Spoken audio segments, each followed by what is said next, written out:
안녕하세요. 김진원입니다. 그 제가 매월 지금 합격 설명회를 진행을 해와서 유튜브에 계속 올려왔거든요. 그래서 그 6080 합격 설명회라고 계속 얘기를 하고 있습니다. 어, 유튜브에서 검색하시면 김진원 6080 합격 설명회라고 검색하시면 7월에 진행됐던 최근에 진행됐던 건 7월 26일 날 진행됐던 영상이 있거든요. 그래서 그거를 보시면 시험 제도에 대한 설명이나 그다음에 좀 공부 방법이나 또는 이제 뭐 단기 합격 비결 뭐 그런 내용들을 설명을 해놨어요. 그래서 오늘 설명회는 이게 1부작이면 2부작의 성격으로 후속편으로 좀 준비를 했습니다. 매월 이제 계속 동일한 어느 정도 동일한 내용으로 계속 강의를 좀 진행을 해 왔던 터라서. 그리고 이제 또 하나는 오늘 오프라인으로 진행하게 된 이유는 제가 집필한 책도 증정도 또 해드리고 싶었고, 그 다음에 시험 준비를 아직 못하신 선생님들 뭐 한두 분이다 하더라도 어떻게든 시험을 준비할 수 있는 좀 동기부여가 될 수 있게끔 하려고 자리를 좀 준비를 했고요.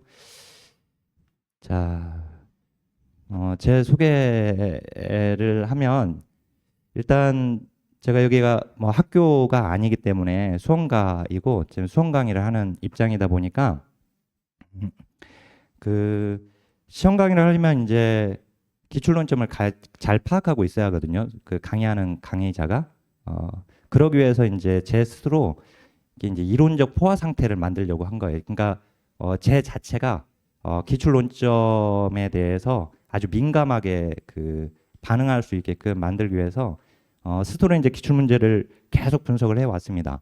2003년에 제가 학교에 재직하기 시작했거든요. 당시에 좀 어린 나이에 재직을 했는데, 근데 그때 2003년 공교롭게도 1급 국가시험이 1회 시험이었었어요.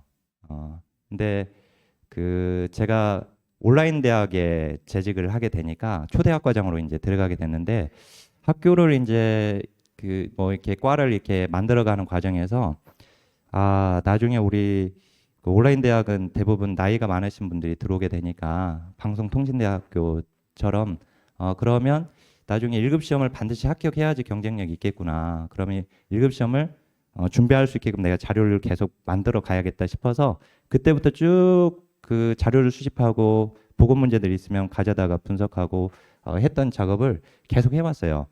그렇게 하다 보니까 지금까지 이제 22년이 된 거죠. 지금 벌써. 그래서 22년 기출 문제를 다 제가 직접 분석을 했고, 그리고 그것만 분석하면 안 되니까 이제 책이 필요하잖아요. 그래서 거기에 이제 기출 문제 분석한 것을 토대로 해서 책을 집필해서 지금 시리즈로 여러 책들이 지금 집필되어 있습니다.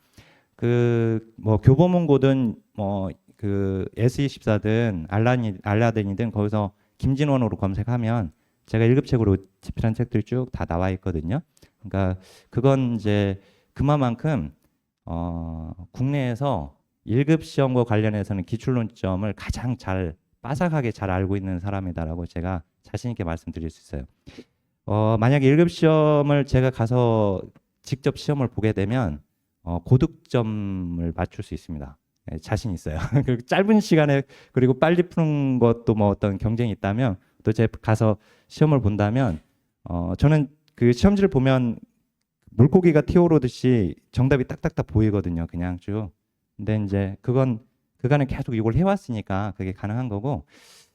그러니까 만약에 이게 뭐 태권도나 뭐 이런 뭐 합기도나 뭐 이게 수련하는 뭐 이게 운동이나 뭐 이런 거라고 한다면 저한테 지금 오신 거는 국내 가장 최고수한테 오신 거예요. 그래서 제가 오늘 말씀드리는 내용으로 한번 공부를 해보시길 어쨌든 추천드립니다. 자, 또 하나는 이제 제 실제 연락처거든요, 이게. 그 다음에 카톡 상담 아이디, 그 다음에 네이버 카페, 네이버 밴드, 그 다음에 유튜브 채널까지 있어요. 제가 제 핸드폰을 이렇게 공개하는 이유는 직접 소통하고 있는 겁니다. 그러니까 제가 이제 학원가에서 강의를 하다 보니까 다른 과목 강의하시는 분이 그래요. 제가 유튜브 채널 제가 직접 운영하고 그 다음에 카페에서도 제가 직접 조교 선생님 없이 그냥 제가 직접 김진원입니다 하면서 이렇게 답변을 다니까 저한테 아 어떻게 그렇게 달 수가 있냐. 그러다 보면 뭐 이렇게 악플도 달게 되고 악플 다는 사람도 있고 하면 상처도 많이 받을 텐데 그걸 직접 단다 하더라도 조교입니다 하면서 이렇게 달거나 해야지 김진원이라고 하면서 직접 달면 어떻게 되냐 이렇게 얘기를 해주는 분들도 계셨어요. 근데 그럼에도 불구하고 저는 제가 직접 그냥 하거든요. 답변 달아드리고 그리고 뭐 간혹 이렇게 그 불평 지금은 없지만 일전에 뭐 이렇게 악플이 달리는 경우도 직접 그냥 제가 대응하고 거기에 이러이러합니다라고 이렇게 설명을 해드리거나 그렇게 해 오고 있어요. 그래서 이거는 제가 책을 집필하고 책을 그 제 책으로 제가 직접 저자직강으로 강의하는 사람으로서 이 책임성이죠. 그러니까 우리 전달 체계로 보면은 이용자의 불만, 그 의견 개진 이게 책임성이에요. 전달 체계의 책임성. 그래서 그걸 지금 충실히 해 오고 있습니다. 자, 그러면 오늘 제가 이제 좀 다르게 이 기출 프리뷰를 좀 준비를 지금 했거든요. 그간에 계속 제가 유튜브 그 합격 설명을 보시면 6080 법칙이라고 자꾸 얘기를 해요. 그리고 이 표도 제가 그 올렸는데 여기 보면 올해 거 기출 문제 22회 기출 문제 재출제율이거든요. 인행사는 신개념 문제가 2문제, 그 다음에 상문제가 1문제였어요. 그러니까 3문제를 빼면 25문제에서 그러니까 25문제 3문제 빼면 22문제예요. 그러니까 22문제는 기존의 기출론점을 알면 그냥 정답이 보이는 문제들이에요. 근데 이제 신개념은 그간에 한 번도 안 나왔던 내용이 나온 거예요. 그러니까 기존의 기출문제를 빠삭하게 열심히 공부를 했다 하더라도 틀릴 수밖에 없는 문제일 수 있어요. 그죠? 그다음에 이제 여기 상문제는 어쨌든 나왔던 부분에서 다시 나왔는데 어려워가지고 틀릴 수 있을 가능성이 있는 문제들이 이게. 자, 그다음에 여기 이제 가로친 거 있죠? 조사로는 이제 2문제가 삐껴 나왔거든요. 그다음에 이제 여기 여기 가로 3이라고 돼 있는데 요거는 3줄이 또 삐껴 나온 거예요. 3줄이 오지선다에서 어느 문제에서 그러니까 이게 뭐 한 줄이 안 나왔던 내용이 들어가 있는 것들을 제가 이렇게 표시를 해 놓은 거거든요. 이걸 보면 결국은 재출제율이 22문제니까 88%입니다. 그죠? 그래서 이걸 쭉 평균을 내보면 83.5%예요. 그나마 많이 삐껴 나온 문제가 바로 여기 행정론이 이번에 많이 삐껴 나왔어요. 그러니까 우리는 절대평가 60점인데 80% 이상이 사실 겹치거든요. 영역에 따라 좀 다르긴 해요. 그러니까 조사론이 이번에 80%였지만 인행사는 거의 그 삐껴 나오는 비율이 그렇게 높지 않거든요. 그래서 그 선생님들이 공부하시다 보면은 1교시에 인행사가 있어서 다행이다 이런 얘기들 많이 하세요. 왜냐면 조사론이 어렵잖아요. 근데 인행사마저 어려웠으면 1교시에서 과락 난다 이런 얘기를 하시거든요. 그러니까 그만큼 인행사가 공부하기가 쉬워요.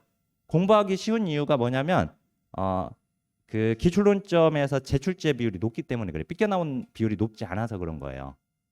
근데 이제 맨 처음 공부할 때는 인행사는 학자도 많고 뭐 공부 이게 암기할 것들이 많은 것 같아서 어렵다고 이렇게 생각하시는데 사실 그렇지는 않아요. 이제 공부 좀 하면 인행사가 참 쉽구나라고 하는 걸 알게 돼요. 어떻든 여기 지금 이번엔 지사복이 이제 92% 여기 이제 삐껴 나온 문제가 거의 없었죠. 이제 2줄만 이렇게 나온 거예요. 그러면 어떻든 삐껴 나오는 부분이 10%에서 20% 가까이 삐껴 나오는 부분들이 있긴 하구나. 뭐 이렇게 28%까지 이렇게 삐껴 나오는 부분들이 있긴 하지만 중복되는 비율이 이렇게 높구나. 근데 우리는 절대평가니까 우리 만약에 상대평가면 다른 사람들이 공부하지 않은 걸 우리가 공부를 해놓고 그 사람 틀렸을 때 내가 맞춰야 하는데 절대평가는 그냥 60점만 넘기면 되잖아요. 그러니까 나오지 않았던 부분을 공부하는 것은 좋은 공부 방법이 아닙니다. 그럼 실제 이론지를 제가 봐드리려고 오늘 기출문제를 준비를 했어요. 자, 여기 보시면 22회 기출문제입니다. 이거 A책형 19번 문제 1교시 인행사 문제인데 유아기에 관한 설명은 옳지 않은 것입니다. 같이 한번 풀어보게요. 여기 보면 이제 1번 자신의 성을 인식하는 성 정체성이 발달합니다. 왜냐하면은 3세에서 6세는 프로이트의 학문기하고 난근기가 포함이 돼요. 근데 난근기에 웨디프스 컴플렉스의 결과로 동성애 부모를 동일시하게 돼요. 동성애 부모를 동일시한다는 것은 내가 여한지 남한지 모르지만 엄마의 역할을 따라하는 거예요.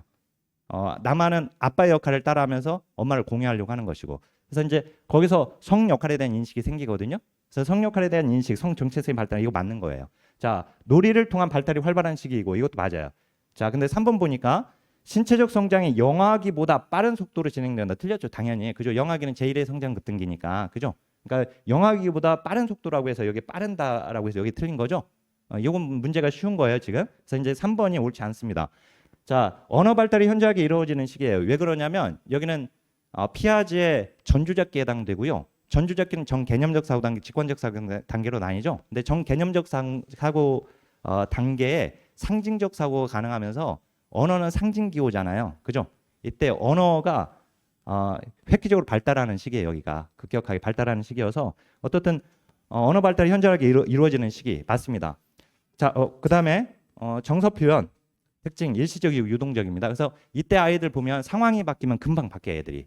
그죠? 막 이렇게 막 감정이 좀 안 좋을 때 막 엄마가 이렇게 이게 상황을 바꿔주거나 하면 금방 바뀌게 되는데 어떻든 이제 5번도 맞아요.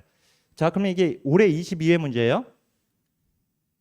자, 21회 문제인데 유아기에 관한 설명을 옳은 것은 자, 남아는 오이디푸스 컴플렉스, 여아는 엘렉트로 컴플렉스를 겸한다. 그죠? 난근기에 해당되니까. 어떻든 이제 남아나 여아나 오이디푸스 컴플렉스인데 여아의 오이디푸스 컴플렉스를 엘렉트로 컴플렉스라고도 합니다. 알았죠? 그래서 이 문장 맞는 건데 자, 여기 콜버그에 의하면 여기는 전인식적 수준입니다. 인식적 수준은 아동기에 해당되니까 10세에서 13세까지가 인습적 수준이거든요. 즉 아동기가 인습적 수준이고 그 전은 전인식적 수준이에요. 그러니까 여기는 전인식적 수준이 맞아. 전인식적 수준이니까 여기가 틀렸어요. 자, 그다음에 3번 구체적 주작기가 아니고 이건 전주작기이죠. 그리고 상징적 사고는 가능하죠. 여기가 틀렸어요. 구체적 주작기 여기가. 자, 인지 발달은 상위 개념과 하위 개념을 구분하여 완전한 수준의 분류 능력. 이 분류는 유목화라고 하죠. 분류 유목화. 근데 전주작기는 불완전한 분류예요. 그래서 그걸 단순 유목화라고 하는 거예요. 그다음 이제 구체적 주작기 아동기로 가야지 완전한 구분이 가능해요. 그래서 거기는 이제 다중 유목화라고 해요. 어떻든 공부가 안 됐어도 그런가 보다 이렇게 좀 생각해 보시면 자, 근데 봐보세요. 여기 5번 때문에 이제 본 건데 영아기에 비해 성장 속도가 빨라지지 않죠. 영아기에 비해서 성장 속도가 둔화되는 거죠. 둔화되는 거잖아요. 그죠? 그리고 지속적으로 성장하는 건 맞아요. 근데 빨라진다라고 틀린 거예요. 그러면 이 문제를 풀었다면 당연히 우리 앞에서 아까 지금 이번에 올해 나왔던 문제 여기 지금 빠른 속도라고 하는 부분은 당연히 틀렸다는 거 알 수 있죠. 그죠? 예. 이건 지금 쉬운 문제니까 그런데 이제 우리 조사론으로 가서 좀 어려운 거예요. 이제 어려운 걸 가지고 좀 예를 들면 자, 이 표지보차에 관한 설명을 옳지 않은 것은 자, 올해 22회 기출문제입니다. 자, 표본의 선정 과정에서 발생하는 오차예요. 그래서 이 표지보차를 표본 오차라고도 하는 거예요. 그죠? 표지보차는 표본조사에서 발생되는 것이 전수조사에서는 발생하지 않습니다. 그래서 전수조사에서는 비표지보차가 발생되는 거예요. 그죠? 예. 그래서 이 표지보차 또는 표본오차는 표본조사에서 발생되는 것으로서 표본의 선정 과정에서 발생하는 오차에 대해 맞는 거예요. 자, 표집 방법에 따라 달라집니다. 그래서 확률 표집, 그다음에 비확률 표집에서 표지 오차가 달라져요. 확률 표집 내에서도 층화 표집이 더 이제 그 표지 오차를 줄일 수 있는 방법이기도 하고, 그래서 어떻든 표집 방법에 따라 달라집니다. 자, 동일한 조건이라면 표본의 크기가 클수록 감소한다. 표본의 크기가 커지면 표본의 대표성이 증가돼요. 표본의 대표성에 영향을 주는 게 두 가지예요. 표본의 크기와 모집단의 동질성. 근데 표본의 크기가 커지면 표본의 대표성이 증가되기 때문에 표지보차는 감소하는 거예요. 알았죠? 이것도 맞는 거고. 자, 근데 4번 봐보세요. 모집단의 크기와 표본의 크기의 차이를 말한다. 이렇게 나왔어요. 자, 표지보차는 모집단의 크기하고 표본의 크기의 차이를 의미하는 게 아니라 모집단의 값인 모수와 표본의 값인 통계치 간의 차이예요. 알았죠? 예, 그래서 이제 이게 4번이 틀렸거든요. 자, 근데 이제 동일한 조건이라면 이질적인 집단보다 동질적인 집단에서 추출한 표본의 표지보차가 작다. 왜 그러냐면 모집단의 아까 동질성은 표본의 대표성에 영향을 준다고 그랬어요. 그죠? 모집단이 동질적일수록 표지오차가 작아요. 표본 오차가 작아요. 그러니까 이질적인 집단보다 모집단이 동질적인 집단이면 표지오차가 작은 거예요. 그래서 알았죠? 그러면 보세요. 이게 이제 올해 기출 문제인데 설사 1번, 2번, 3번, 5번 문장을 내가 모른다 하더라도 봐보세요. 이제 이게 올해 문제인데 자, 21회 때 기출문제거든요, 이게. 그러니까 작년 건데 보시면 신뢰 수준을 높이면 표지부차는 감소합니다. 이 문장은 신뢰 수준을 높이면 본래는 신뢰 구간이 넓어져요. 신뢰 구간이 넓어져서 표지부차가 증가되는 거거든요, 본래는. 근데 연구자가 신뢰 수준을 높일 때 표본의 크기를 늘려버리기 때문에 결과적으로는 표지부차는 감소해요. 알았죠? 근데 보세요. 모집단의 모수와 표본의 통계치 간의 차이를 말한다. 2번이 맞거든요. 그죠? 자, 여기 보세요. 다시 한번 표지부차는 모집단의 모수, 즉 모집단의 값인 모수와 표본의 값인 통계치 간의 차이다. 맞는 문장으로 나왔거든요. 그죠? 그러니까 2번이 지금 맞는다는 걸 21회 때 기출문제를 풀면서 알았을 거 아니에요. 그러니까 아까 우리가 봤던 22회 때 기출문제 이 4번이 틀렸다는 건 너무 잘 아는 거예요. 기출문제가 그 지문이 왜 맞고 왜 틀린지를 정확하게 간파하고 있었다면. 아셨죠? 그래서 이만큼 이제 기출문제가 그래서 중요한 거예요. 그러니까 21회 때 아까 기출문제를 그냥 큐넷에서 다운로드 받아가지고 그냥 문제 한번 푸는 정도가 아니라 정확하게 1번이 왜 맞았지? 아 그래 왜 맞았어. 2번이 왜 맞았지? 아 그래 왜 맞았어. 이걸 알아. 그리고 이제 3번이 틀렸어. 이게 틀렸어. 왜 틀렸어? 이걸 알아버리면 그러면 그 다음에 나오는 기출문제는 정답이 보여요. 그냥 보여야지 맞는 거야. 제가 이걸 바로 이제 물고기가 정답이 튀어오른다는 표현을 쓰는 거예요. 자 보세요. 지금 모집단의 동질성에 영향을 받는다. 그죠? 자 아까 제가 뭐라고 했어요? 표본의 대표성은 모집단의 동질성과 표본의 크기가 영향을 주거든요. 그 두 가지가. 그러니까 당연히 영향을 받아요. 얘가. 그다음에 표본으로 추출될 기회가 동등하면 표지부차는 감소한다. 이 문장도 굉장히 좋은 문장이에요. 이 문장이 어떤 문장이냐면 동일 확률 선정법을 지금 얘기하고 있는 거예요. 동일 확률 선정법으로 표본을 추출하는 방법이 확률 표집이에요. 그래서 확률 표집은 이 방법으로 하기 때문에 비확률 표집보다 표집의 오차가 줄어드는 거예요. 표본의 대표성은 증가되고. 아셨죠? 그래서 이런 문장을 그냥 지나치기보다도 이걸 자세하게 설명해주고 있는 기출문제집이 그래서 필요한 거예요. 자, 또 하나 볼게요. 단일 사례 연구에 관한 설명을 옳지 않은 것은 자 여기서 옳지 않은 거 복수의 각기 다른 방법, 개입 방법을 연속적으로 도입할 수 없다라고 해서 여기 틀렸거든요. 그래서 1번이 답이에요. 근데 이 문제도 그냥 좀 빨리 보겠습니다. 보시면 16회 때 이미 나왔던 논점이에요. 자 옳지 않은 거 연구 대상과 개입 방법은 여러 개가 될 수 없다. 자 연구 대상 여러 명이 될 수 있어요. 이게 복수 기초선 설계예요. 개입 방법 여러 개가 될 수 있는 것이 복수 요소 설계가 있어요. A, B, C, D가 대표적인 설계인데 그거 말고도 복수 요소 설계는 더 있습니다. 근데 어쨌든 여기 보면 연구 대상 여러 명이 될 수 있구나. 그죠? 이 문장을 통해서 이게 틀렸으니까. 그러면 개입 방법도 여러 개가 될 수 있구나. 이렇게 알았죠, 이제. 그죠? 이걸 알았으니까 보세요, 이거. 아까 개입 방법 연속적으로 도입할 수 없다 그러면 틀렸죠, 당연히. 16회 때 기출 논점을 가지고 이렇게 풀려지는 거예요. 자.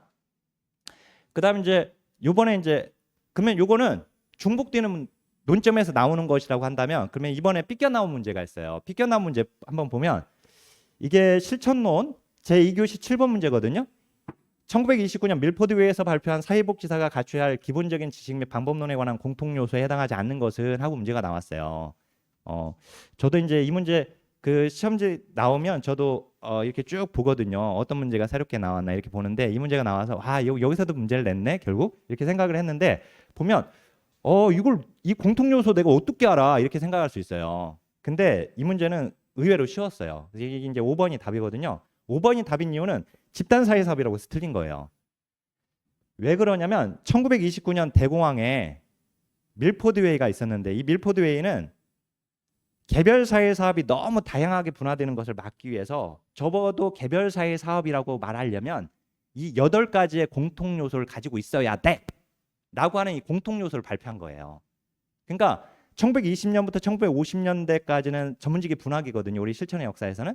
근데 전문직의 분화기에 해당되는 1929년에 밀포드 회의는 분화기의 내용이 아니라 통합의 내용이에요. 이게 너무 다양하게 분화되는 것을 너무 이렇게 다양하게 분화되면 안 돼. 그래서 개별 사회 사업이 되려면 이 8가지는 반드시 포함돼야 돼. 이걸 발표한 거거든요. 그러니까 집단 사회 사업이라고 하면 안 되는 거예요. 여기서. 알았죠? 이것만 알아도. 근데 사실 봐보세요. 이게 올해 이렇게 나왔지만 14회 때 사회복 실천의 발달 과정을 순서대로 바르게 나열한 것은 이렇게 나왔어요. 보면 한국의 사회복지사업법이 제정된 건 1970년이죠. 그다음 이제 리치몬드 선배님이 사회진단책을 집필한 건 1917년이에요. 밀포드웨이에서 개별 사회사업의 공통 요소를 정리했다. 나왔죠 이미. 그죠? 개별 사회사업의 공통 요소를 정리했다고 나와버렸잖아요. 그죠? 그래서 이제 이 논점이 거기서 나온 거예요. 자, 펄만의 문제 해결 모델에서 등장했다. 펄만은 1957년이죠. 문제 해결 모델이 펄만 여사. 그래서 이제 이 진단지와 기능지를 종식시킨 모델이 이건데, 그죠? 그래서 삐껴 나왔다 하더라도 꼭 틀릴 수 있는 문제는 아니에요. 그래서 사실은 아까 제가 신개념 문제로 이렇게 분류를 했지만 사실은 맞출 수도 있어요. 근데 이제 저는 강의에서 계속 이 말씀을 드렸거든요. 개별 사회에서 공통 요소를 이렇게 이제 공통 요소를 발표했다라고. 자, 보세요. 신개념 문제 이번에 22회 때 정책론에서 요즘 계속 길버트와 테렐이 주장한 전달 체계 재구조화 전략을 문제를 이번에 또 냈어요. 그래서 이 답은 이번에 전문화된 접근 구조가 답이었거든요, 이게. 근데 보세요. 요거 지금 21회 때 또 이미 재구조화 전략을 물어봤거든요. 재구조화 전략에 해당되지 않는 거 해서 1번이 답이었어요. 이때는 이제 목차 수준으로 물어봤는데 이번에는 내용을 가지고 물어본 거예요. 그 중에 하나로. 재구조화 똑같은 거예요. 길버트와 테렐이 우리 정책론에 보면 정책 내용 분석에서 보면 급여 자격, 급여 종류, 전달 체계, 재정 체계 나오거든요. 거기서 나온 거예요, 이게. 근데 이 전달 체계 재구조화 전략을 여기서는 보세요. 서비스에 대한 접근성 자체를 중요하게 강조해서 접근성 그 자체를 서비스로 제공하려고 하는 재구조화 전략이 뭐냐 이렇게 물어본 거예요. 그게 이제 전문화된 접근 구조예요. 이게 답이. 내용을 가지고 물어봤잖아요, 이번에는. 근데 작년에는 그냥 목차를 가지고 물어봤어요. 근데 놀랍게도 제가 여기다 넣어놨는데 행정론에서 20회 때 재구조화 전략 중에 의도적 중복이 있어요. 길버트 테렐이 제시한 재구조화 전략에 의도적 중복은 크게 또 둘로 나뉘어요. 경쟁과 분리로. 근데 그게 행정론에서 20회 때 한 줄로 나왔어요. 그러니까 이 문제를 내신 분이 20회 때 요거를 행정론에서 한 번 냈어요. 한 줄로. 그러더니 21회 때 아예 정책론에서 그냥 한 문제로 냈어. 이렇게. 그러더니 22회 때에는 또 아예 그 내용을 가지고 물어봐 버렸어. 그렇다면 그 다음에 이제 23회잖아요. 그렇다면 여기서 또 나올 수 있다라는 얘기예요. 아셨죠? 그래서 자, 이게 이제 기출 문제를 보면 그 다음에 이제 어떤 문제가 좀 나올 것 같다라고 하는 걸 좀 알 수가 있고, 그다음 봐보세요. 이 행정론인데 사회복지 마케팅 기법에 관한 설명을 옳지 않은 거. 자, 22회 겁니다. 47번 문제였어요. 3회 문제. 47번이었는데 자, 신개념 문제로 제가 이렇게 한 이유는 뭐냐면 한 문제 자체가 신개념 문제는 아니에요. 근데 한 줄, 이 3번은 신개념이에요. 왜냐하면 3번은 그간에 안 나왔던 거예요. 기출문제 한 번도 등장하지 않았어요. 내용이. 목차로 등장한 건 그러니까 이게 데이터베이스 마케팅이라고 해서 그냥 이렇게 보기 지문에 등장은 했지만 내용 자체는 나오지 않았었거든요. 그간에. 근데 이번에 내용 자체가 나왔어요. 맞게 나왔어요. 근데 이제 요거는 답은 당연히 틀렸죠. 1번은 틀렸죠. 다이렉트 마케팅은 이건 우편을 보내는 거니까.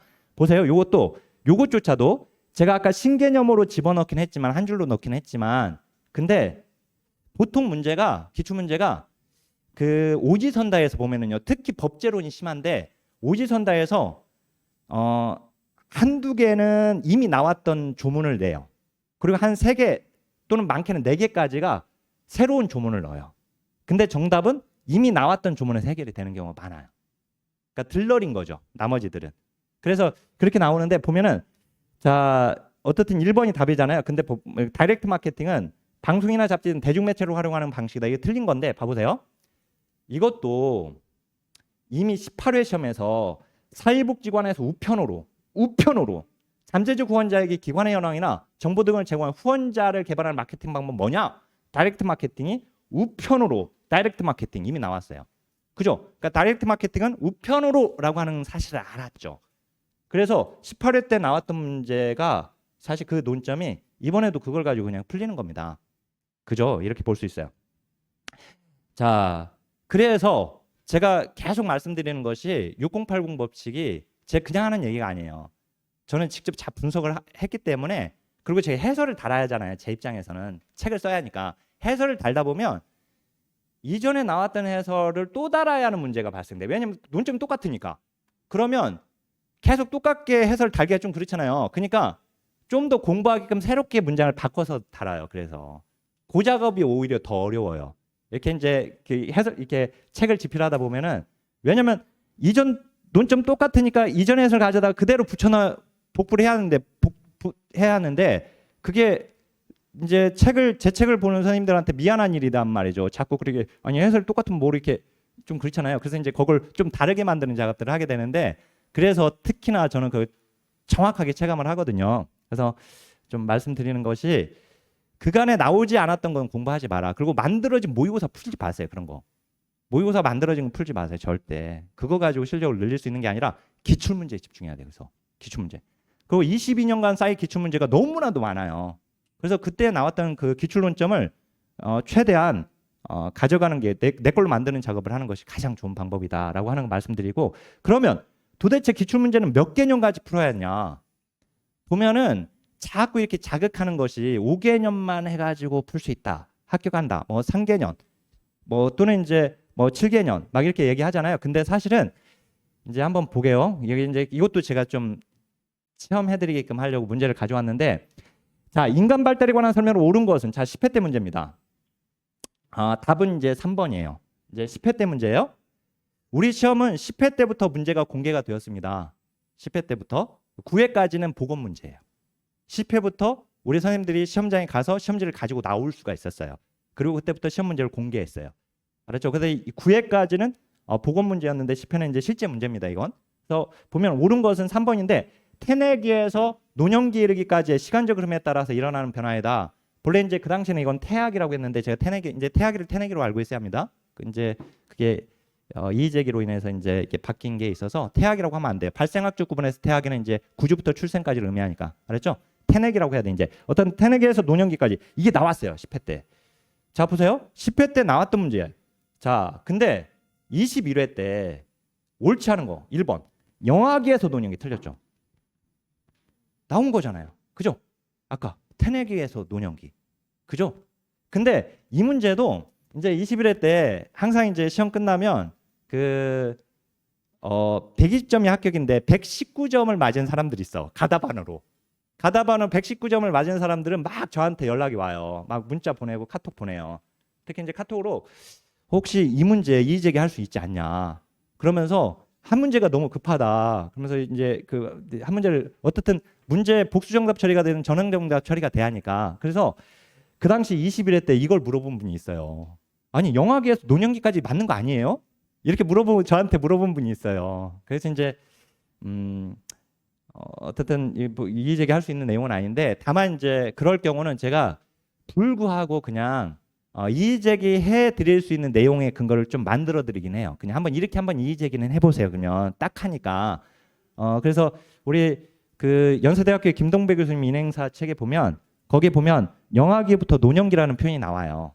그래서 그 문장을 그 책의 페이지하고 그걸 딱 해가지고 이렇게 한번 이의제기는 해보세요 하고 이렇게 준 적도 있어요. 이렇게. 근데 사실은 안 되죠. 안 되는 거 알면서 이렇게 일단 그렇게 해드린 경우도 있어요.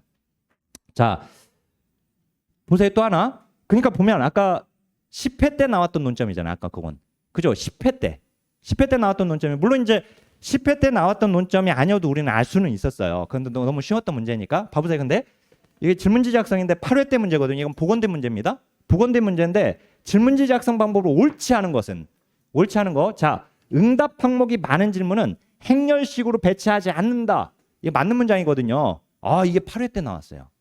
복원 문제이긴 하지만 이게 행렬식 질문이거든요. 행렬식 질문이에요. 행렬식 질문.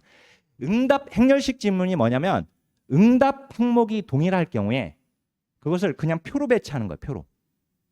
그래서 매우 그렇다부터 매우 그렇지 않다로 모두가 응답 항목이 똑같아. 1번부터 5번까지가. 그러면 1번 물어보고 객관식 1번부터 5번까지 이렇게 매우 그렇다, 매우 그렇지 않다, 그렇다, 보통이다 막 이렇게 해가지고 오지선다를 만들면 지면을 너무 많이 차지하잖아요. 그러니까 응답 항목이 똑같으면 그냥 표로 만들어가지고 리거척도처럼 1번, 2번하고 질문을 놓고 뒤에다가 그냥 매우 그렇다부터 매우 그렇지 않다 그냥 표로 달아버리는 거예요. 그게 바로 행렬식 질문이에요. 알았죠? 근데 보세요. 만약에 이 문제를 풀었다면 그리고 이 문제에 대한 해설이 정확했다면 행렬식 질문이 뭔지 알았겠죠. 그죠? 해설이 정확했다면. 그죠? 근데 보세요. 어쨌든 답은 2번인데 보세요. 이제 8회 때 나왔는데 19회 때 이렇게 나왔어요. 설문지 작성 방법에 관한 설명으로 옳은 것은 물어봤는데 물론 답은 이제 5번이 답입니다. 그런데요, 보세요. 2번 보세요. 행렬식 질문은 이렇게 나왔어요. 행렬식 질문이 처음 나왔거든요. 이게 8회 이후에 처음으로 등장한 거예요. 그간에 8회, 그러니까 아까 8회 때 나온 거 봤잖아요, 우리가. 그죠? 8회 때 나왔는데 이게 그 이후에는 한 번도 등장하지 않았어요. 근데 이번에 등장했고 이게 19회 때 등장했거든요. 그러니까 만약에 강의자가 10회 이후 것만 문제를 자기가 풀어가지고 알고 있다면 그러면 행렬식 질문 이거 이번에 새로 나온 문제네요. 이렇게 새로 나왔다라고 얘기할 거 아니에요. 강의에서도. 그죠? 이전에 나왔는데. 그죠? 그래서 이제 강의자가 그래서 이전의 논점까지 알아야 하는 이유가 중요한 이유가 바로 여기에 있는 거예요. 근데 보세요. 물론 행렬식 질문을 모른다 하더라도 한 주제 응답에 따라서 부가 질문을 연결해서 사용하는 것은 우리가 너무 잘 알고 있죠. 그죠? 수반형 질문, 개연성 질문이라고도 하고 부수적 질문이라고도 해요. 시험에는 이 용어가 다 나오거든요. 부수적, 개연성, 수반형 질문 이게 다 나와요. 그래서 그 용어를 다 알아야 하는데 근데 어쨌든 그거를 알아서 행렬식 질문이 아닌 건 알고 있지만 그래도 행렬식 질문의 개념을 알고 있었다면 8회 때 문제를 통해서 알고 있었다면 그러면 이 문제는 당연히 틀린 건 알죠. 그죠? 예, 알 수 있는 거 이게. 그래서 자 그리고 봐보세요. 이제 또 웰과 캠브리의 지역사회 복지. 아까 그건 너무 쉬운 거니까 좀 이제 또 어려운 걸로 좀 해보면 지역사회 복지론 11회 문제입니다. 자, 특정 대상 집단이나 이슈에 대한 사회 정의를 실현하는 것은 프로그램 개발 지역사회 연계 모델이 아니에요. 이건 사회 운동 모델이에요. 자, 그다음에 또 하나 특정 대상자를 위한 서비스 개발을 목적으로 하는 것이 이게 프로그램 개발 지역사회 연계 모델이에요. 여기 틀렸거든요. 자, 이 두 가지 지문만 가지고 한번 얘기해 볼게요. 자, 다시 한번 특정 대상 집단이나 이슈에 대한 사회 정의를 실현하는 것은 사회 운동 모델입니다. 알았죠? 사회 운동 모델. 자, 특정 대상자를 위한 서비스 개발을 목적으로 하는 것은 프로그램 개발 및 지역사회 연계 모델이에요. 자, 요거 알았다고 봐보세요. 이제 아셨죠? 이 문제 풀었으니까 알았어. 이제 내가 11회 문제를 풀어서 그럼 봐보세요. 16회 때 이렇게 나왔어요. 특정 대상 집단 또는 이슈에 관한 사회 정의를 위한 행동, 사회 운동 모델 맞았죠. 이번 맞게 나왔잖아요. 그죠? 그 다음에 여기 특정 욕구를 가진 대상자를 위한 서비스 개발, 아까 프로그램 개발 및 지역사회 연계 모델이었어요. 그래서 이 문장은 틀렸다는 걸 알 수 있어요. 그죠? 그러니까 이전 기출 문제를 통해서 그 문장이 왜 맞고 왜 틀린지를 정확하게 알아야 돼요. 그 문장이 틀렸다면 이게 뭐에 해당되는구나까지 알아야 돼요. 그래야지 그 다음 문제 그 문장을 가지고 그대로 문제를 내거든요. 또 그래서 자 기출 자 또 하나 이제 하나만 더 여기 사회복지 서비스 전달 체계 구축 원칙에 관한 설명으로 옳지 않은 겁니다. 자 봐보세요. 여기 지금 4번이 옳지 않아요. 왜 그러냐면 서비스 공급이 연속적으로 이루어지기 위해서는 지속성의 원칙을 견지를 해야 하는데 근데 여기서 개별성이라고 했으니까 개별성의 원칙은 존재하지 않아요. 전달 체계 원칙에. 알았죠? 근데 개별성의 원칙이라고 했으니까 이거 통합성의 원칙이라고 해도 됩니다. 개별에 그냥 좀 반대로 생각해서 결국 통합성이 돼야 연계가 돼야 결국 지속적으로 연속이 가능하기 때문에 통합성과 이 지속성 또 관련이 있어요. 그래서 이거는 지속성 또는 통합성이라고 해도 상관은 없어요. 그래서 이거는 틀린 건데 봐보세요. 맞는 거. 책임성의 원칙은 전달 체계 자체의 효과성이나 효율성과 관련된다. 이게 맞는 문장인데 그러면 책임성은 효과성과 효율성과 관련되어 있구나. 그죠? 이 문장 통해서 알았잖아요. 지금. 알았죠? 알게 돼서 지금 같이 풀었으니까 알았잖아요. 지금. 자, 책임성. 자, 이 효과성은 뭐냐면 목적 달성도예요. 목적을 달성했다는 것은 책임 있게 이행했다는 뜻이에요. 그래서 책임성이에요. 근데 보세요. 효과성은 책임성인데 그러면 효율성은 왜 책임성일까? 왜 그러냐면 효율성은 효과성에다가 비용까지 고려하는 게 효율성이에요. 아무리 효과가 좋다 하더라도 비용이 많이 들어가면 효율성은 떨어지는 거예요. 그래서 이 효율성 안에는 효과성이 들어가 있어요. 사실은. 그래서 그 말은 어떻든 책임성은 효과성 요소와 관련이 있거든요. 어떻든 알았어. 이렇게 보세요. 이번에 22회 문제. 올해 문제인데 올해 문제에서 옳지 않은 거 고르라고 했어요. 자, 4번 보니까 최소 비용으로 최대 효과를 얻음으로 최소 비용으로 최대 효과 얻는 게 뭐예요? 효율성이죠. 효율성 뭐? 책임성. 근데 전문성. 그죠? 그래서 틀린 거 이게. 그래서 기출 논점을 이렇게 잘 간파하는 게 참 중요해요. 만들어진 문제 같은 거 풀지 말고요. 제발. 어느 유명한 많이 보는 책이다 하더라도 만들어진 문제는 풀지 마세요. 애초에 풀려고 생각하지 마세요. 그런 문제는. 기출 문제가 충분히 내게 되고 나서 그리고 나서 그런데도 불구하고 시간이 남으면 그때 푸세요. 기출문제도 간파하지도 못했으면서 자꾸 만들어진 문제를 풀면 그 만들어진 문제는 기출론점에서 나오지 않은 내용까지 막 담아요. 저도 모의고사 책을 이렇게 쓰다 보면 거기다가 안 나온 내용도 좀 집어넣거든요. 근데 사실은 우리는 6080 법칙이기 때문에 나온 기출문제를 빨리 간파하는 게 가장 정확한 공부 방법이세요. 아셨죠? 그래서 이제 그러면 어떻게 공부해야 하느냐? 자, 회차별보다는 진도별 기출문제가 그래서 중요한 거예요. 왜냐하면 유사 문제들이 모여 있으니까 그걸 간파하기가 쉬워요. 문제를 간파하기가 기출론점을. 그래서 그러면 진도별 기출문제집은 저는 두 가지가 있거든요. 물론 회차별 기출문제집도 있긴 해요. 제가 9개년 그 책도 많이 봅니다.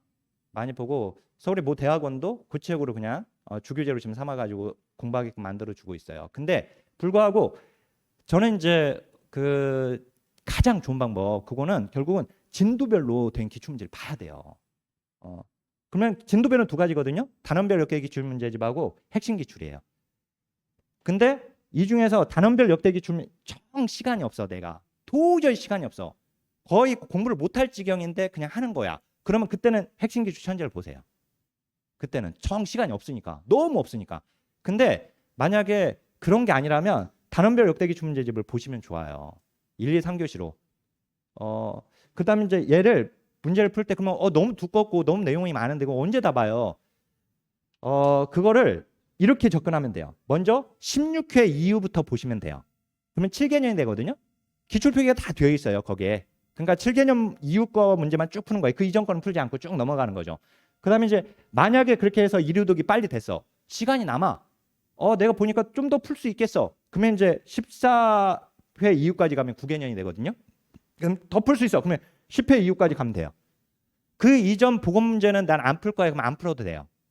그렇지만 아까 보니까 행렬식 질문 보면 8회 때 나왔던 게 나오는 걸 봤죠? 그죠? 근데 이제 그 제가 이 단원별 역대 기출 문제에서 최근에 나온 문제로 인해서 더 이상 이전 기출론점이 필요 없으면 삭제시키고 있어요. 점점. 그 문제가 너무 단순한 문제들 그거 다 삭제시켰기 때문에 그래서 이제 남아 있는 문제들은 문제가 그 지금까지도 나오지 않은 논점을 포함하고 있거나 그리고 또 문제가 그래도 괜찮은 문제들 그런 애들은 좀 남겨놨어요. 그래서 어쨌든 그 뭐 이제 시간이 되면 완전히 다 풀어버려도 되죠. 그리고 이제 저같이 진짜 강의를 해야겠다 그러면 다 풀어버려야 돼요. 저같이 만약에 강의를 하고 싶으면. 근데 이제 또는 뭐 그 꼭 강의가 아니다 하더라도 어떻든 이제 공부를 좀 완벽하게 하고 싶으면 그냥 다 풀면 돼요. 시간이 되면. 알았죠? 시간이 되면. 이렇게 접근을 하시길 좀 바라겠고 그래서 기출문제를 어디까지 풀어야 하나요가 아니라 일단은 내가 풀 수 있는 범위 내에서 먼저 시작을 하세요. 쭉 일단 1회 독을 쭉 해야 돼요. 그 다음에 여력이 되면 좀 더 들어가는 거예요. 여력이 되면 더 밑에 더 이렇게 들어가시면 되는 거예요. 자, 그러면 이제 두 번째 바로 이어서 하겠습니다. 합격 전략 관련해서 자, 이게 우리 프라임 법학원에서 지금 진행되는 강의예요. 그래서 우리 학원에 제가 여기서 강의하면서 이제 수험 관련해서 전문가들이니까 교육 과정을 일단은 간단하게 3단계로 만들었어요. 여기서. 그래서 이제 여기 기본 심화 과정, 그다음에 문제 풀이는 기출문제 분석 강의입니다. 이게 다. 그다음에 이제 모의고사예요. 만약에 이게 상대평가였다고 한다면 이 문제 풀이가 모의고사 말고 여기 객관식 연습이나 이런 것들 집어넣었을 거예요. 근데 상대평가가 아니기 때문에 객관식 연습이나 이런 책들을 만들 필요가 없어요. 만약에 이게 상대평가면 저는 분명히 객관식 연습이라는 책을 만들어냈을 겁니다. 근데 그게 필요 없는 거예요. 그래서 결국 문제풀이는 기출문제만 확실히 꽉 잡아버리면 되거든요.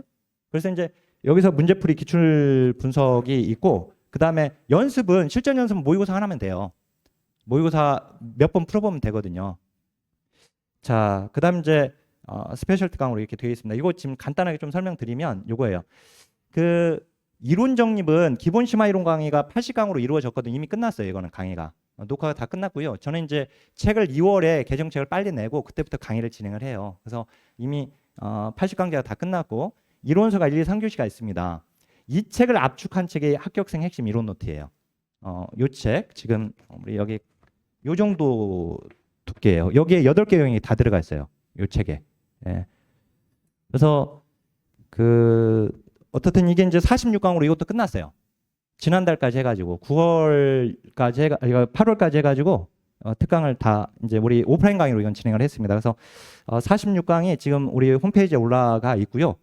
어떻든 여기는 이론을 아예 그냥 노베이스인 경우는 이걸 이제 공부를 시작하라고 말씀드려요. 이게 학점은행제나 또는 이제 대학원을 진행하겠다 하더라도 대학원에서 이제 수업이 이렇게 잘 틈틈하게 이렇게 이게 이루어지지 않은 경우나 뭐 등등등 해서 대학에서 주전공이 아닌 경우, 사회복지학과 4학년으로 이렇게 주전공을 하지 않으신 경우들은 대부분 제가 요 과정을 말씀을 드려요.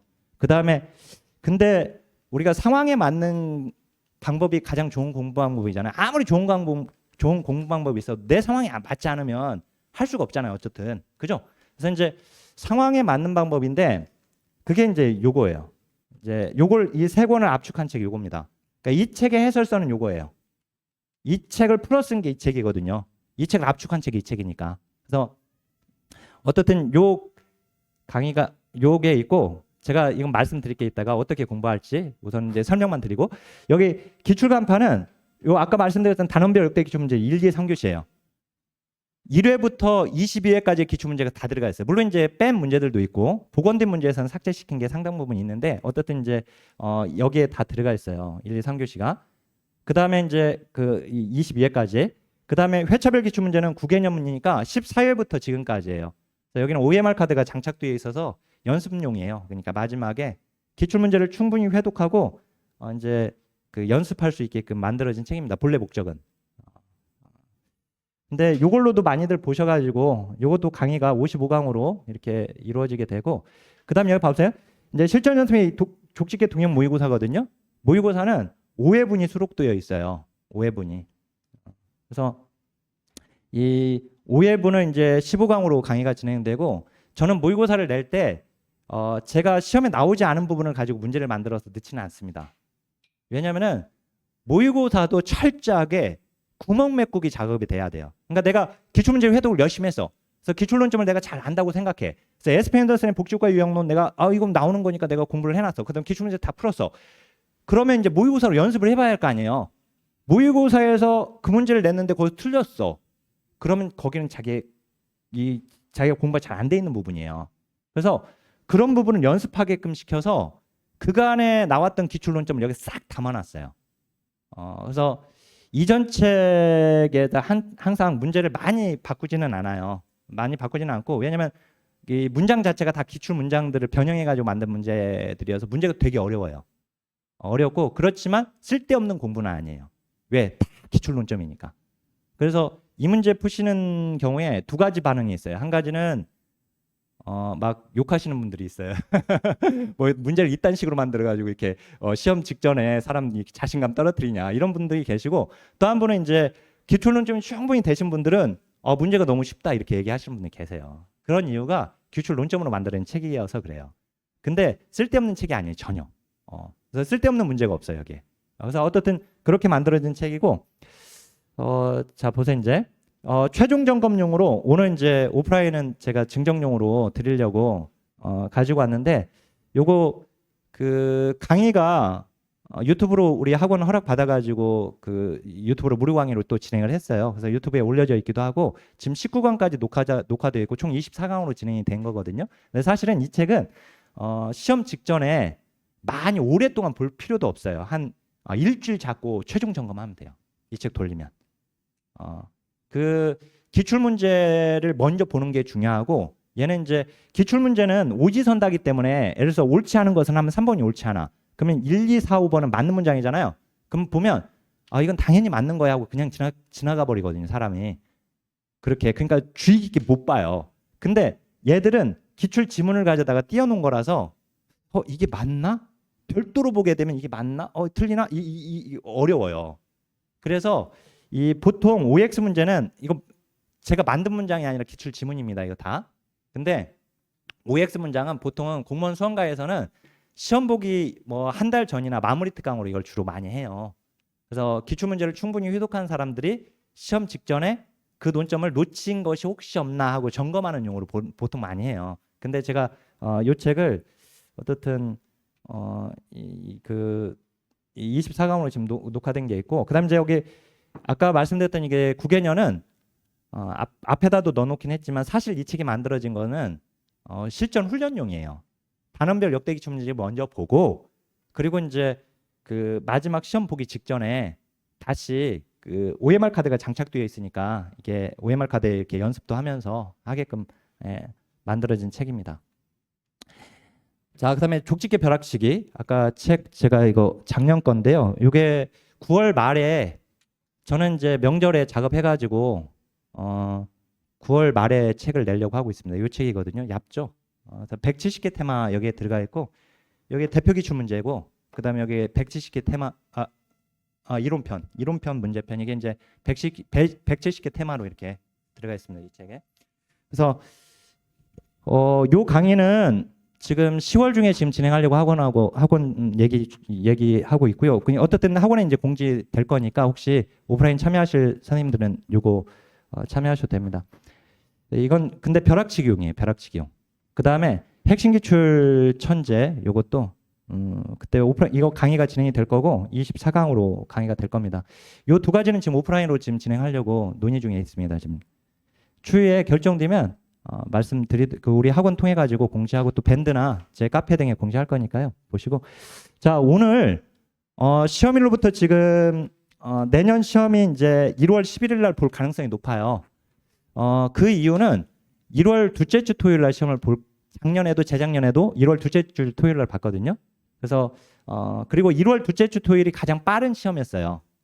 그래서 2월 둘째 주 토요일까지 계속 1월 셋째 주 토요일, 1월 넷째 주 토요일, 2월 첫째 주, 2월 넷째 주 토요일 이렇게 시험을 봤었거든요. 계속.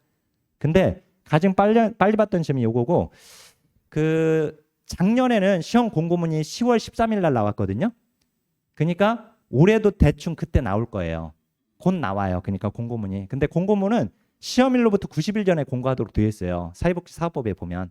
알았죠? 그러니까 이제 시험일 공고문이 나오면 대략 90일 이상 남았구나 이렇게 생각하면 돼요. 대략 3개월 남았구나 이렇게 생각하면 되는데 어떻든 그 1월 10일 아직 정해진 건 아니지만 어떻든 이제 우리가 그간에 봤던 걸 가지고 유추해 보면 내년 1월 11일 날 시험을 본다면 지금 오늘은 125일 남았어요. 그러니까 4개월하고 5일 남은 거예요, 지금. 4개월하고 5일. 그러면 이제 지금 어떻게 공부를 해야 할 것인가? 요겁니다. 그 초시생, 재시생, 그다음에 벼락치기 세 가지로 준비를 했습니다. 초시생은 아무리 내가 노베이스고 내가 어떻든 그 공부가 안 돼 있다 하더라도 만약에 24시간이나 그 하루 종일 공부할 수 있는 상황이면 그리고 내가 지금 그러니까 충분히 공부할 수 있는 시간이고 그런데 그 사회복지는 그냥 학점은행제로 하면서 대충 이렇게 공부를 했다. 그런 경우는 이론 강의부터 그냥 들어도 상관없어요. 기본 이론 강의부터 들어도 상관없는데 자 초시생인 경우는 자 일단은 수강 신청은 전과정 완결팩으로 하시는 걸 권해드리고 그리고 공부는 핵심 이론 강의를 먼저 듣고 그리고 어려운 부분만 기본 심화 이론 강의를 병행해서 들으시는 거예요. 그냥. 그러니까 조사론이 어렵다. 핵심 이론 강의 가지고는 내가 너무 어렵다. 조사론이. 그럼 조사론만 따로 기본 심화 이론 강의를 들으시면 되세요. 선택적으로. 그러니까 내가 전과정을 신청했다 하더라도 기본 강의로 하지 말고 지금은 이제 4개월밖에 남지 않았기 때문에 지금은 이제 핵심 이론 강의를 먼저 들으시고 그리고 어려운 부분만 기본 심화 이론 강의를 들으시고 선택적으로 그 다음에 기출문제를 바로 가야 돼요. 기출문제 보시고 그 다음에 실전 연습으로 나중에 족지게 모의고사는 12월에 연습하면 됩니다. 얘는 시험 보기 한 달 전부터 연습하시면 되세요. 그 다음에 이제 최종 점검 아까 요런 것들을 할 수 있는데 마지막에 스페셜 특강으로 이제 개정법령 특강 하거든요. 그래서 이미 지금 도중에 개정 등이 또 하나가 있어요. 중요한 게 우리 시험에 나온 것이. 그래서 그것도 이제 한꺼번에 이제 정리를 마지막에 해드려요. 항상. 작년에도 마지막 시험 보기 직전에 올해도 시험 보기 직전에 해드렸는데 거기서 두 문제가 나왔어요. 개정 사항이. 그래서 어떻든 이거 그 마지막 요 무료 특강으로 진행되니까 확인하시면 됩니다. 그래서 초시생은 어떻든 핵심적인 거는 이 두 가지예요. 이론 정립 그다음에 기출 간파 이 두 가지가 핵심이에요. 요것만 되면 돼요. 요것만. 알았죠?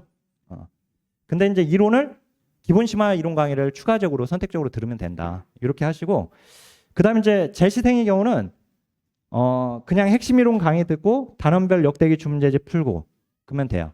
기본 이론 강의는 병행하지 않으셔도 되세요. 이때 말하는 재시생은 이제 그래도 성적이 조금 좀 올라와 있거나 하는 경우는 이렇게 하면 됩니다. 그리고 내가 만약에 그 시간적인 여력이 안 되잖아요. 현직에 지금 사회복사로 지금 근무하시는 우리 사회복사님들 계시기 때문에 만약에 내가 도저히 시간이 안 난다. 연말에는 또 바빠지니까 시간이 안 나면 그냥 요걸로 하면 돼요. 내가 그 이전 작년 시험에서 설사 점수가 너무 안 나왔다 하더라도 시간이 안 되면 요걸로 그냥 하세요. 핵심 이론 강의 듣고 그 다음에 기출문제 요거 풀고. 근데 아까 단원별 역대 기출문제지만 전체를 다 풀려고 하지 말고 맨 처음에는 아까 같이 뭐 7개년, 9개년 이렇게 설정해가지고 내가 거기까지는 풀 수 있겠다 싶은 정도로 접근하시면 되세요. 알았죠? 그리고 이제 모의고사는 이거는 사실은 이제 그 마지막에 잠깐 하는 것들이어서 중요한 건 두 번째까지가 중요합니다. 두 번째까지가. 근데 이제 이마저도 내가 시간이 안 되겠다. 도저히 안 된다 나는. 그러면 마지막 벼락치기 끝장 완결팩 신청하시면 되거든요. 아까 여기는 단기 합격 끝장 완결팩을 신청하시면 되시고요. 수강 신청은. 그다음 이제 여기 벼락치기 끝장 완결팩은 10월에 이제 강의가 진행이 될 거기 때문에 그때부터 강의를 들을 수가 있으세요. 핵심 족집게 벼락치기 강의하고 이제 기출문제는 이제 그 테마별로 문제를 풀어보시면 되고 이제 기출문제 분석 강의가 있고 나머지는 똑같습니다. 그래서 준비는 이렇게 되어 있고요. 그 다음에 Q&A 바로 또 할게요. 그냥. 그래서 우선 이제 공통적인 우리 사전 질문 지금 받았거든요. 그래서 그 사전 질문에서 공통적으로 나온 것 위주로 먼저 말씀드리고 11가지 질문으로 제가 추려놨거든요. 그래서 먼저 답변 드리고 그 다음에 그 잠깐 쉬었다가 여기까지는 녹화가 되게끔 지금 하려고 이거 하고 그 다음에 개별적인 좀 질문 받고 그 다음에 그 교재 증정도 하고 추첨도 하고 그렇게 하겠습니다. 먼저 너무 방대한 내용이에요. 막막하고 촉박해요. 또 8과목 어떻게 공부해야 할지 이렇게 질문 주셨거든요. 그 시험 준비는 그냥 단순한 공부가 아니잖아요. 우리가 합격하려고 하는 것이지 이게 뭐 그 4년 동안 공부한 거 또는 그간의 사회복지 공부한다고 지금 했는데 그거 내가 총정리하려고 뭐 이게 한번 배웠던 거 정리해 보려고 공부하는 게 아니기 때문에 시험을 준비하는 건 합격하려고 하는 겁니다. 그래서 합격률은 중요하지 않아요. 왜냐면은 아무리 합격률이 떨어진다 하더라도 나는 합격해야 하니까 그런 거 신경 쓰지 마세요. 합격률 같은 거. 알았죠? 14%대 9회 시험이 14%였는데 14%대 합격했던 우리 선생님 계시거든요. 당시 50대 후반쯤 되셨는데 그러니까 지금은 연세가 또 많이 됐겠죠. 근데 그 당시에 제 수업 받고 시험 보고 오셨었거든요. 근데 연세가 이제 50대 후반이니까 가셔가지고 1교시, 2교시 끝나고 나니 3교시 되니까 막 어지러지를 하더래요. 문제도 안 들어오고 막 문제 지문도 길고.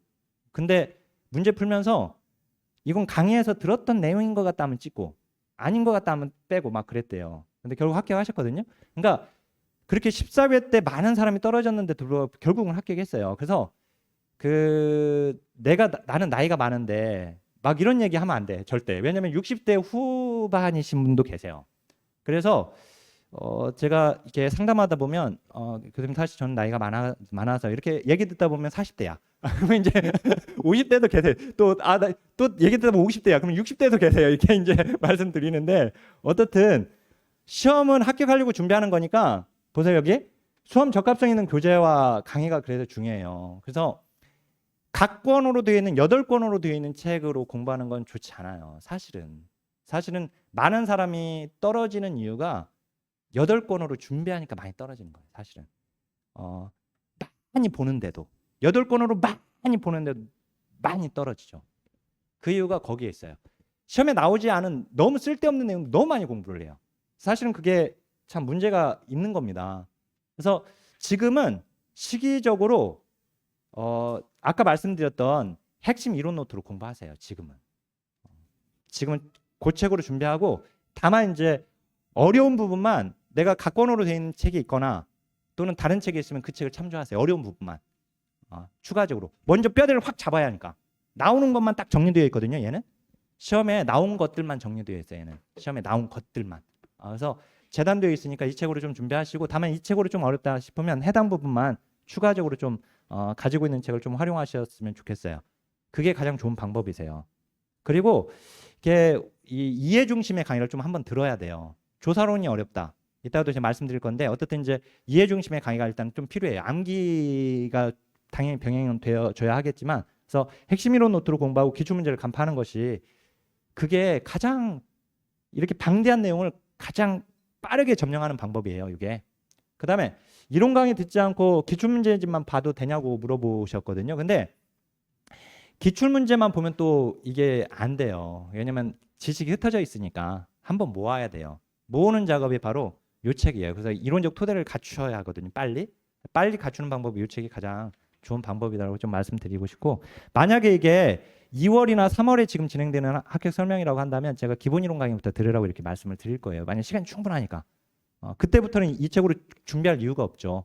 왜냐면 너무 시간이 충분하니까. 근데 지금은 이제 아까 지금 4개월 남았으니까, 그리고 선생님들이 각각 이제 상황들이 있으시니까 공부만 할 수 없으니까 요 책으로 먼저 이론 정립하고 그다음에 기출 간파하셨으면 좋겠고, 그다음에 이해되지 않은 부분은 어떻게 공부해야 할까요? 반복 학습하면 될까요? 라고 질문하셨거든요. 이때 가장 좋은 방법이 기출 문제예요. 왜냐면 기출 문제를 보면 견적이 나와요. 아까 웰과 갬블의 그 지역사회국 실천 기본 모형 있잖아요. 8가지 모형이거든요. 내용이 많아요. 책으로만 공부하면 잘 안 들어와요. 어렵거든요. 그러면 기출 문제, 거기서 지금까지 나온 기출 문제가 10문제면 10문제를 싹 풀어버리면 돼요. 그러면 견적이 딱 나와요. 아, 여기서 여기까지만 나왔구나. 깊이도 딱 여기까지구나. 프로이트의 정신분석 이론이면 프로이트 정신분석 이론에서 나왔던 문제가 만약 15문제면 15문제 다 풀어버리면 돼요. 그러면 그 부분은 어렵지 않아요. 그렇게 접근해야 돼요. 만약에 내가 어렵잖아요. 어려운 부분은 특히 기출문제를 확 풀어버리세요. 특히 진도별, 아까 단원별 기출문제를 가지고 풀어보시길 바라겠고, 자, 조사론 전체가, 조사론이 어렵지 않으려면, 또는 이제 조사론 이해가 안 되고 있어요. 이렇게 질문 주시거든요. 조사론은 땅 따먹기 식으로 공부를 하셔야 돼요. 그러니까 조사론 전체가 어렵지는 않거든요. 그래서 조사론은 이해가 필요해요. 이해가. 아까 표지부차 우리 문제 풀어봤잖아요. 표지부차가 뭐다. 이런 개념적 이해가 필요해요. 그걸 좀 공부를 해야 하고, 단순히 암기로는 좀 어려워요. 이게 차곡차곡 쌓이는 것이라서. 그래서 지역사회복지론, 그러니까 조사론은 내가 최대한 이렇게 그 땅땅 먹게 하듯이 내가 맞출 수 있는 부분을 확보해 가려고 노력을 해보세요. 알았죠? 내가 단일사례 연구 문제만큼 나오면 내가 무조건 맞출 거야. 그럼 어떻게 해야 돼요? 단일사례에서 나왔던 문제를 싹 풀어봐야 돼요. 그죠? 그러면 거기가 자신감이 확 생겨요. 그렇게 하세요. 그래서 이제 그렇게 한 번씩 이렇게 땅 따먹기로 해보고, 그다음 이제 비전공자인데 암기 비법이 있느냐, 안 되고 있다, 이렇게 질문하시는데, 사실은 두문자 암기법 있잖아요. 두문자 암기법으로 풀 수 있는 문제는 많지 않아요. 그 암기법 가지고 이렇게 자꾸 이렇게 현혹시켜서 사실 학원에서는 그렇게 홍보를 하는 건데, 우리 공무원도 마찬가지예요. 공무원에서 자꾸 암기법으로 이렇게 막 홍보하고, 그래서 이제 그걸로 이제 바이럴 마케팅도 많이 하고 그러는데, 사실은 봐보세요. 그 22회 기출문제 큐넷에 다운로드 받을 수 있으니까 다운로드 받아가지고 암기법으로 풀 수 있는 문제가 몇 문제나 되는지 한번 봐보세요. 두문자 암기법으로. 두문자 암기법으로 풀 수 있는 문제 많지 않아요. 물론 있어요. 있긴 하지만 많지는 않아요. 그래서 제가 어디 특강 갔더니 경기도 광주 특강 갔는데 그 선생님이 그 말씀 하시더라고요. 저한테. 교수님, 제가 주위에 합격한 분이 그 학원 가가지고 암기법을 배우고 왔는데 그 암기법만 다 외웠더니 합격했다고 그런다고. 그건 거짓말이에요. 암기법만 어떻게 합격해요? 문제를 보면 그렇지 않아요. 그래서 이제 그건 다 그냥 하는 얘기들이고, 그래서 결국은 각 지문이 왜 맞고 왜 틀린지, 사실은 이게 기출 지문이 다 오지선다잖아요. 옳지 않은 것은, 옳은 것 한 지문 한 지문 보면 다 오지선다예요. 아니, OX 문제예요. 그죠? OX 문제예요. 그래서 그 문장이 왜 맞고 왜 틀린지에 대한 좀 원리의 측면에서 좀 접근하는 것이 좋겠다. 그리고 당연히 암기법은 있어요. 저도. 그래서 제 수업 받으시는 선생님들이 교수님 알리기 위해서 암기법을 아예 딱 정리해가지고 유튜브에 좀 올리세요, 이렇게 얘기를 하시는데, 그렇게는 지금 안 했거든요. 근데 저도 암기법 많이 있습니다, 이 안에. 개인기 많이 들어가 있어요, 이 안에. 그래서 다시 한번 그 암기비법도 중요한데, 근데 중요한 것은 그 논점 파악이 일단 중요하다라고 하는 거 다시 한번. 그다음에 이제 개념 이해. 자, 가볍게 여러 번 반복이 좋은지, 과목별로 꼼꼼히 보는 게 나은지. 정독보다 1회독은 정독보다 속독이 중요해요. 한 번은 빨리 봐야 돼요. 너무 정독하다 보면 지쳐요. 그래서 처음부터 끝까지 쭉 나가야 돼요. 그래서 당연히 제 강의를 또는 제 책으로 공부할 거라고 전제하고 이 책을 강의를 들으면 처음부터 끝까지 들으세요. 그냥 맨 처음에는 어렵더라도. 그리고 두 번째 또 들으면 괜찮아요. 그래서 맨 처음은 정독보다 속도를 권해드리고, 그다음에 첫 회독 빠르게 한 다음에 회독수를 추가해 가세요. 회독수를 차라리 한 번 볼 거, 한 번 정독할 거, 두 번 회독 이렇게 하시면 좋을 것 같아요. 근데 이제 공부 방법이 좀 다른 것 같긴 해요. 근데 이것도 사실 저도 정독 스타일이거든요. 저도. 그래서 그 뭐 하면 꼼꼼하게 다 정리를 해야 돼. 다 옆에다가 한 번은 쭉 정리 다 해놓고, 그래서 강의를 듣더라도 말 한마디 한마디도 다 적거든요. 저도 이렇게 다 그냥 농담도 다 적어요. 연필로. 그리고 이제 그걸 두 번째 볼 때는 강의가 필요가 없을 정도로 다 적어놔 거기다가. 그래놓고 이렇게 하는데, 근데 그 사람마다 다른 것 같아요. 근데 이것도. 근데 이제 그렇게 하면 지친다는 얘기를 많이 들었어요. 제가 하다가 진도가 안 나가니까. 근데 빨리 나가는 게 중요해요. 어쨌든 그렇게 지칠 거면 확 나가버려야 돼. 빨리. 그래야지 전체를 볼 수 있으니까 빨리. 아셨죠? 그다음 이제 과목별로 정리하면서 반복해 나는 것이 좋을지, 과목 단위로 2개, 3개를 매일 같이 병행하는 것이 좋을지. 맨 처음에는 도미노 게임으로 했으면 좋겠어요. 이것도 공부마다 차이가 있겠지만 맨 처음에는 하나씩 깨기 작업을 하세요. 하나씩. 그래서 이제 인행사부터 먼저 법제론까지 하나씩 깨기 작업을 하고, 그다음 1회독이 되면 1, 2회독은 그렇게 하시고 2, 3회독부터는 그때는 이제 다른 것들 병행하셔도 될 것 같아요. 그러니까 인행사 오늘을 3장까지 했는데 실천론 뭐 3장까지 같이 병행하거나 이런 식의 지금 이런 질문이거든요. 그렇게 하시면 좋을 것 같고, 그다음 이제 과목당 이론 공부 마치고 역대기출 문제 한 과목씩 풀어야 하는지, 요거는 그 이제 이 책으로 강의를 듣고 또 이제 공부를 하시잖아요. 그러면 1장까지 듣고 기출문제 1장을 바로 푸세요. 아니 내 공부가 안 돼 있고 내가 암기도 안 돼 있는데 풀어도 돼요? 예, 풀어야 돼요. 기출문제는 빨리 볼수록 유리해요. 그 공무원 수험가에서도 종합반으로 기본 이론 빨리 돌리잖아요. 돌리고 나서 합격생들을 대상으로 빨리 합격하는 학생들 있잖아요. 학생들 대상으로 그 설문조사 한 게 고시신문에 나온 적이 있었거든요. 제가 또 참 재밌게 봤었는데, 거기에서 대부분 빨리 합격한 학생들은 기본 한번 돌리면 바로 기출문제 봤어요. 기출문제를 빨리 볼수록 빨리 합격해요. 그래서 기출문제를 봐야 기출론점을 빨리 파악할 수 있거든요. 그래서 보는 방법은 내가 그 이론이 내 걸로 안 돼 있다 하더라도 그냥 막 푸세요. 그냥 막 풀어버리면 돼요. 그러니까 이제 너무 표기해 놓지 말고 대신에 정답 해설 봐가면서 보면 돼요. 그리고 기출문제는 정답을 아는 것으로부터 시작하는 거예요. 3번이 오라. 3번은 옳았어. 그죠? 그러면 왜 나머지가 틀린지를 알아야 돼요. 3번이 틀려서 왜 틀린지 알았어. 그러면 나머지가 왜 맞는지 알아야 돼요. 거기까지 가야 하거든요. 그러려면 빨리 정답 빨리 알아야 돼요. 먼저. 그러니까 저는 이건 이제 맞고 품으라고 얘기하는데, 우리 시골에서 옛날에 물고기 잡을 때 양쪽 맞고 그냥 막 품어댔잖아요. 그럼 물고기만 남았잖아요. 옛날에. 그죠? 뭐 경운기 돼가지고 그냥 막 품어대거나 하거나 했는데, 근데 어쨌든 맞고 품으라고 좀 말씀드리고 싶어요. 어차피 물고기는 그 다른별 역대 기출문제집이 다 들어가 있거든요. 다 있어요. 그 기출문제집에. 그러니까 딱 그게 진도별도 흐름대로 되어 있으니까 딱 이 부분까지 내가 물고기 다 잡아버려야지. 그러면 거기 딱 맞고 품어버리면 돼요. 근데 이제 이거를 그 빨리 보세요. 그리고 이제 난도에 따라 좀 적절하게 조절하면 돼요. 그래서 내가 쉬운 과목은 좀 이론 공부도 많이 하고 기출문제 시작 풀어버리고 이렇게. 근데 조사론 같이 어려운 부분은 1장 공부하고 그다음에 1장 기출문제 풀고 이런 식으로 난도에 따라 좀 조절하시면 될 것 같고, 그다음에 자, 하루 4시간 정도 시간 투자하면 1급 시험 준비가 가능한가? 일단은 그 시간적인 문제는 최대한 확보하세요. 일단은. 근데 뭐 내가 1시간밖에 안 된다 하더라도 어떻든 시험을 볼 거면 해야 하잖아요. 그죠? 그러니까 이건 뭐 1시간이냐 2시간이냐 3시간이냐의 문제는 아닌 것 같아요. 제 생각에는. 만약에 1시간밖에 안 된다. 도저히 공부 시간이 도저히 안 된다. 그러면 이제 족집게 벼락치기로 하세요. 이게 바로 그 용도니까. 근데 그게 아니라면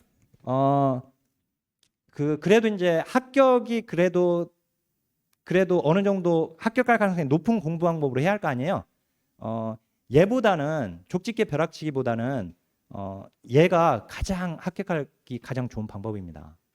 심지어는 이론서로 공부하는 것보다도 얘가 더 합격하기 좋은 방법이에요. 왜 말씀드리냐면 그렇게 말씀드릴 수 있냐면 얘는 나온 것만 다 정리해놨어요 사실. 그래서 요것만 가지고 공부해도 그냥 합격해요. 그래서 제가 제 주위에 제가 아는 사람들 제 친척 중에도 1급 시험 준비하는 사람도 있거든요. 그러면 그냥 이걸로 공부하라고 이 책을 권해요. 무조건. 그리고 이제 기본 이론 강의는 추가적으로 들으라고 해요. 만약 먼저 이것부터 하고 그 다음에 기본 이론 강의 추가적으로 이렇게 들으라고 권하고 있거든요. 그러니까 어떻든 공부 시간은 최대한 확보를 하고 그리고 어떻든 회독수를 한 번밖에 못할 것보다 한 번밖에 못하면 안 되고 그보다는 2번 하는 게 낫고 2번보다는 3번 하는 게 나아요. 회독을.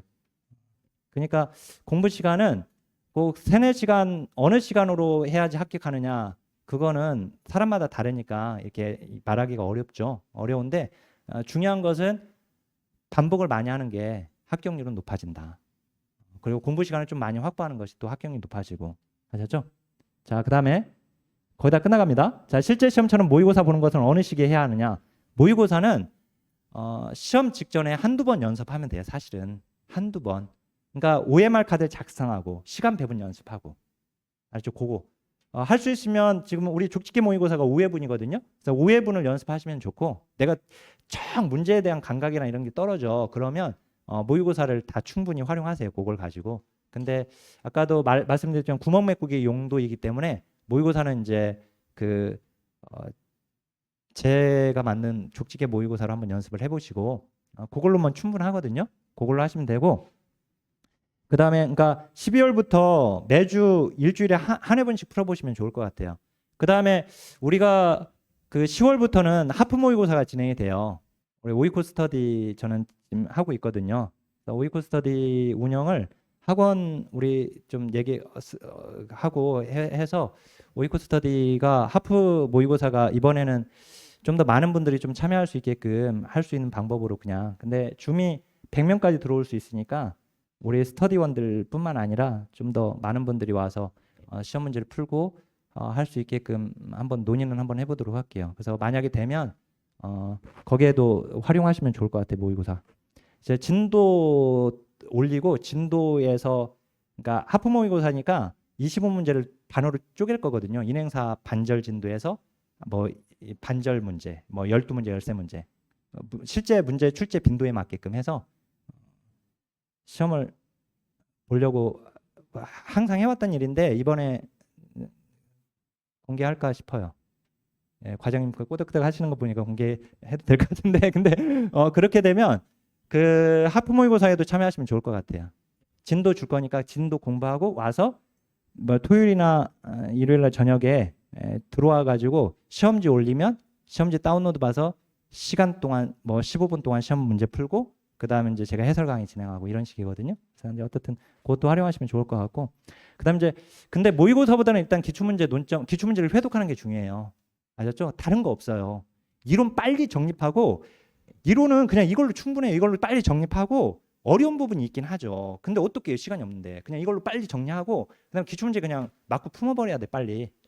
그게 가장 좋은 방법이에요. 자 마지막 이제 오프라인 특강을 물어봤거든요. 그래서 족집게 벼락치기 특강은 지금 10월 중에 계획하고 있습니다. 그다음에 핵심 기출은 아마 11월이 될 것 같고 그다음 이제 모의고사 실전 모의고사를 아예 여기서 시험을 보려고 하고 있거든요. 제가 감독하고 그리고 그 실제 시험처럼 9시에 입시를 해서 뭐 9시 반부터 시험을 본다든지 뭐 이렇게 해가지고 실제 시험처럼 한번 모의 시험을 올해는 한번 볼까 해요. 그래서 그걸 하게 되면 뭐 지금 11월이 될지 12월이 될지 모르겠지만 구체적인 일정은 제가 우리 프라임 법학원이든 또 그다음 우리 학원하고 그다음에 카페나 밴드 이런 데 제가 공지할 거니까 그때 참여 가능하시면 그때 오시면 됩니다.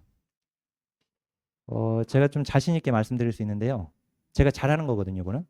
제가 1급 시험은 제가 너무 잘하는 거예요. 그래서 제가 진짜 하라는 것만 하고 보라는 것만 봤으면 좋겠어요. 그리고 이제 전적으로 믿고 저를 따라오면 그 시행착오 없이 공부할 수 있어요. 이게 제가 누구 시켜서 작업한 게 아니라 이게 책들이 다 제가 직접 그냥 작업한 거거든요. 그래서 항상 책 쓰면서 내가 지금 이게 뭐 하는 짓인가 이런 생각이 들 정도로 방에 계속 앉아서 분석 작업하다 보면 이거 왜 내가 이렇게까지 이렇게 해야 하나 이런 생각이 들면서도 작업을 해요. 쭉 하는데 근데 그만큼 1급 시험에 대해서는 땡땡땡에서 강의하시는 분이 그랬다고 해요. 제 대학원 후배가 그래요. 저한테 형님 그쪽에서 강의하시는 분이 1급은 형님이 넘사벽이라고 얘기하더라.